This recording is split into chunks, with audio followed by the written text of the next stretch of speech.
Yan, dalawang Pilipino kababayan natin. Yung kabayan, kumusta kayo? Lalakad kami dito ngayon mga kabayan sa Greenland. Ito yung highway dito. So may natagpuan natin tayong dalawang Pilipino na napadpad dito. Bago lang kami dating kabayan. Tingnan nyo yung view natin sa likod. Parang pupunta na tayo ng langit, no? Parang kulang na lang ladder mga kabayan para makakyat tayo sa langit. So akyatin natin sa taas mga kabayan para makita natin yung ganda ng view. Yan o. Yun. Yung bundok dito sa Greenland. Mga kabayan, nandito tayo ngayon sa may highway.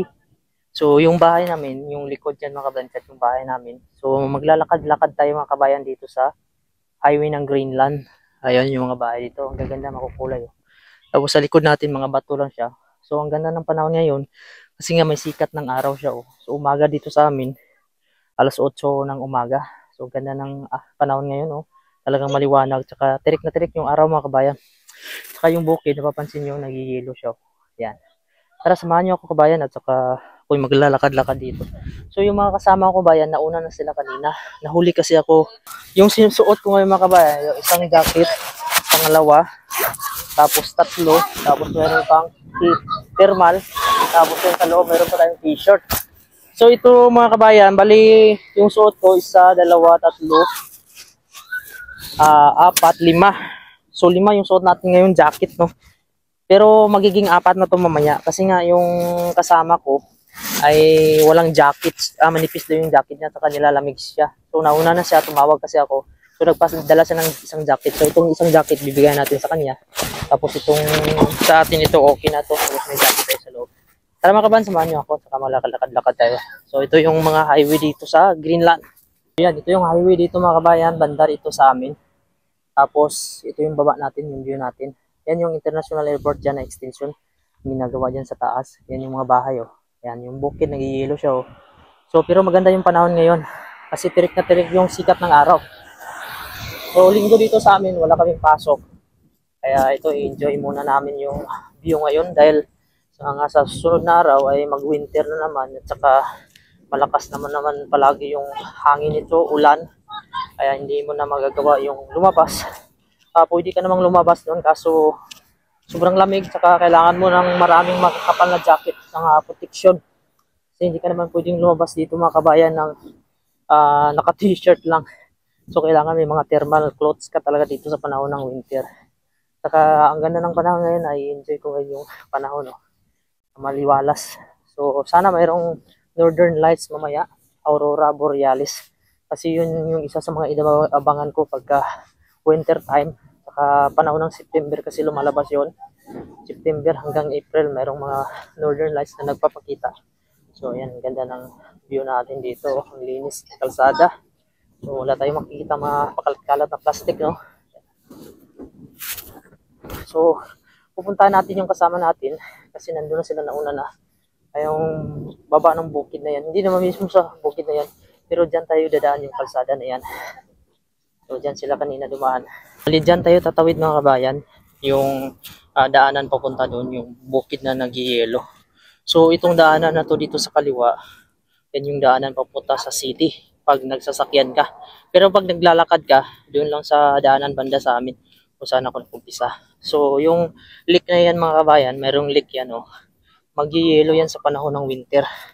So sa ngayon ay palapit pa lang yung winter. So hindi pa siya masyadong malamig. Kasi nasa 2 degrees pa lang yung lamig ngayon, hindi pa siya nag-negative. Once na mag-negative na yan, mag-minus, ay talagang uumpisa na titigas yung mga dagat dito, at saka mag-i-snow. Ayan yung umpisa. So yun, may nag-hike din. So sa ngayon ay kahit may init siya, medyo masakit yung lamig kasi nga mahangin sa mga kabayan. Pas ng hangin. Dito na tayo. So doon tayo galing kanina mga kabayan. So ito yung harap kanina, yung may bukid na nagyayelo. Ayan. So dito dumaan yung mga kasama ko kanina. So puntahan natin sila mga kabayan. So Pilipino din yung kasama ko na dalawa mga kabayan. Bali 4 kasi kami sa bahay. So nagtakip na ako dito mga kabayan ng jacket dito sa tainga kasi medyo masakit siya.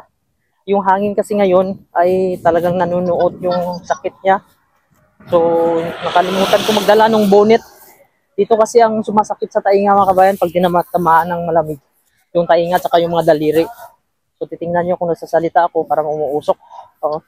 Dahil nga ay palamig na ng palamig. So maganda yung may upuan doon. Pwede ka daw mag-relax habang naglalakad. So maganda yung sikat ng araw. Sikat ng araw, tarang tirik na tirik ko. Ayan. So kumikislap siya. So may nagja-jogging sa likod natin. So ang ganda, nakaka-relax dito pagka nag-hike ka dito mga kabayan. So ito yung mamiss kong mga kabayan panahon ng summer dito. Yung tirik ng araw, saka yung view, ang linis, so walang pakalat-kalat. Ayan, so mayroon silang mga basura sa gitna. Ayan. So kung yung mga basura mga kabayan, pag masipag ka lang, titingnan mo sa loob yan, may mga plastic yan, mga bote, mga beer.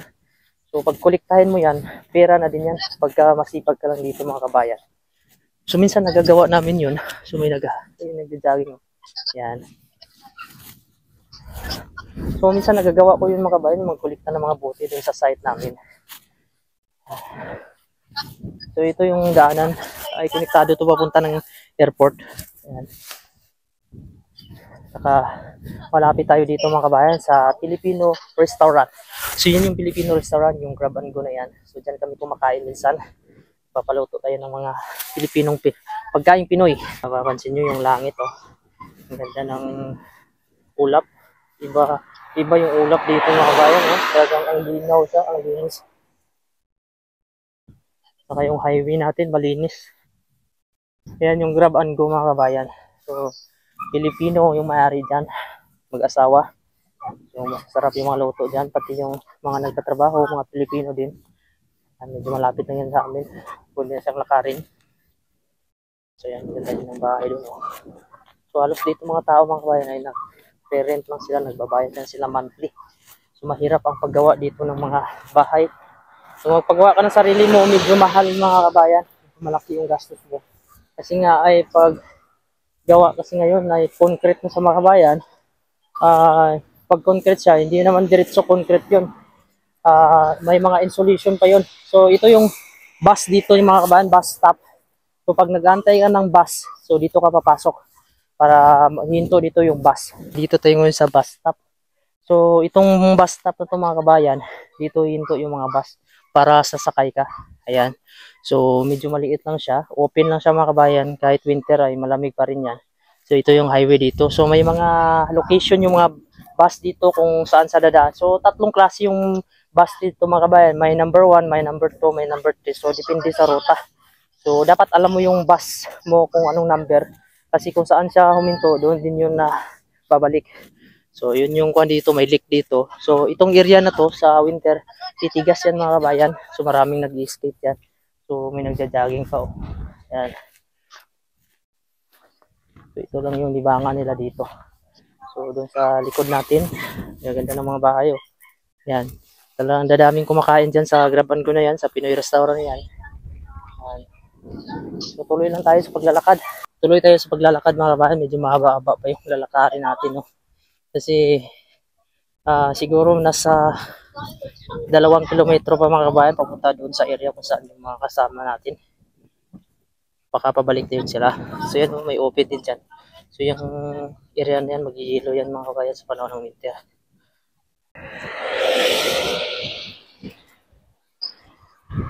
Hello? Yan, may aeroplano mga kabayan, no? Galing siya ng airport. Medyo nag-uumpisa ng paahon dito mga kabayan yung daanan natin. So dito sa Greenland, yung mga daanan talaga dito ay kadalasan paahon siya. Tapos pababa. So hindi lahat dito yung patag yung tawag doon, yung pantay. So yan, uumpisa sa paahon. Kaya dito, pag naglalakad ka dito ay hihingalin ka talaga. Tapos delikado dito mga kabayan sa panahon ng winter kasi yung mga daanan madulas. Kaya pag wala kang winter shoes, talagang dapat kang magdahan-dahan. Nung bago pa kami dito mga kabayan, ay talagang baliwala lang sa amin una. Kasi hindi pa namin naranasan yung bumagsak. Ay ayun, nakabagsak na ako mga 3 beses. Parang natuto na din ako kung paano mag-ingat. Kasi minsan hindi mo pa malayan yung mga kabayan. Parang baliwala lang sa'yo kung hindi ka pa ba dulas. Kasi may mga ice kasi mga kabayan na pag apak mo may mga tubig. Kaya sobrang dulas. Tapos napakadelikado pag may bato pa. Kaya minsan sumusuot kami ng winter shoes. Ang mahirap naman yung may winter spike, yung tawag nun. Tatagalin mo yun pagkapasok ka ng may mga kahoy, ng mga sahig, mga mall, tanggalin mo yun. So yun lang din yung mahirap doon. Pero at least safe yun mga kabayan. Talagang kakapit yun siya sa panahon ng pag-ice, mag-ilaw yung mga daanan dito. Yan, hinihingal na ako. Pero at least lang, maganda yung exercise to ito. So yan, nandito na tayo sa medyo mataas-taas konti dito mga kabayan. No? So yan pala yung cemetery dito mga kabayan. Ayan, no? So ngayon yan ay wala pang mga snow tsaka ice yan. Kasi hindi pa masyadong sobrang lamig. So ito pala yung bukid ngayon. So pag mabalutan na lahat yan ay mag-snow. Yan. So pupuntahan natin yung mga kabayan. No? Tingnan nyo yung view natin sa likod. Parang pupunta na tayo ng langit, no? Parang kulang na lang ladder mga kabayan para makaakyat tayo sa langit. So sobrang ganda ng view. So ipapakita ko sa inyo dito mga kabayan, yung view dito, sobrang ganda dito, tsaka malinis, presko yung hangin. So yan, no? Kahoy lang yung mga kabayan. Ito, kahoy lang to siya. Oh. So aakyat tayo dun sa taas, sa langit mga kabayan. Tara, samahan nyo ako mga kabayan at ipapakita ko sa inyo dito yung ganda ng view. View natin dito mga kabayan. Ito yung hagdan natin. So kahoy lang to siya. So akyatin natin sa taas mga kabayan para makita natin yung ganda ng view dito sa pag nakapatong tayo sa taas. So yan. So sobrang ganda ng ulap mga kabayan. Oh, blue na blue siya. Yung gilid natin dito. Yan. So ito yung view dito makikita natin. Dagat. Tapos yan cemetery yan mga kabayan. Yung may dalawang cross. Yan. Dito magaganda ang mga bahay. Oh. Presko yung hangin. So, yan. So, may mga boat doon mga kabayan. Oh. I-zoom natin. Maraming gumagala din doon. Oh. Mga tao. Yan. Sobrang ganda, di ba? Yan, oh. Yun. Yan ang kuwan nila dito. Libangan. Tapos yung iba pangingisda. Yan, nagigilo yung dagat. Ay, dagat yung nililiyo yung bukid, oh. Bundok. Yan, yung bundok dito sa Greenland. Nag-umpisa na siya dahil palapit na yung winter. So, yan. So, medyo mahaba-haba din pala. May uwak pa nga doon, oh, sa unahan. Yan, maraming mga uwak dito mga kabayan. Mga ibon na ganyan, oh. Yan. So, hindi ko alam kung nakakain na siguro isda kasi isda naman ang mga pangunahing kabuhayan nila dito. Dito na tayo mga kabayan sa airport. 1 kilometro na siguro yung nilakad ko. Medyo natagalan tayo kasi may nadaanan tayong magandang place doon. So, ito yung international airport na extension ginagawa nila. So, ito yan sa taas mga kabayan. So, yung mga kasama ko bayan na susunduin ko, nandun na sila, pabalik na. So, i-zoom natin mga kabayan para makita natin dito. I-zoom natin yung mga kasama natin na naglalakad. So, nauna to sila kanina pa to sila eh. Ako kasi yung dami kong dinaanan. Kaya nahuli ako. I-zoom natin mga kabayan. Yan. So, yan sila dalawa oh. Dalawang Pilipino na yan. Nilalamig daw yung isa kaya nagpadala siya ng jacket. Yan. Yan oh. Yung dalawa na yan, ang Pilipino na yan. Yan. So, dito tayo medyo nakatago sila. Yan. So, nilalamig na ata. Medyo manipis nga yung jacket ng isa. Oh. So, yan, dalawang Pilipino mga kabayan na masasalubong natin. Oh. So, titingnan natin kung sino to mga kababayan natin. Yan, dalawang Pilipino kababayan natin. So, may iceberg pa dun. Oh. So, ito yung view natin. Yung kabayan! Kumusta kayo? Saan kayo galing? Grabe nakabago. Ha? Jacket pa. Kaya pa? Ha? Ito. Lalakad kami dito ngayon mga kabayan sa Greenland. Ito yung highway dito. So may natagpuan natin tayong dalawang Pilipino na napadpad dito. Bago lang kami dating kabayan. So naka-gloves pa oh. Ayan, may nagja-jogging oh. Ayan. Tapos naka-sounds. So ilang oras na yung kwan nyo? 5 na no? Umaga pa to sila mga kabayan nag-hike na alas 5. So alas 10 na ngayon. Pa-survive din sila. Kahit pa paano. So yan. Yung bukid daw nagiyelo. So yun yung kung na pinuntahan kanina. Diba? Ganda ng view dito. So yung jacket kung dami to eh. 5. Wala, nag-video lang ko dito live ah. Diretso na.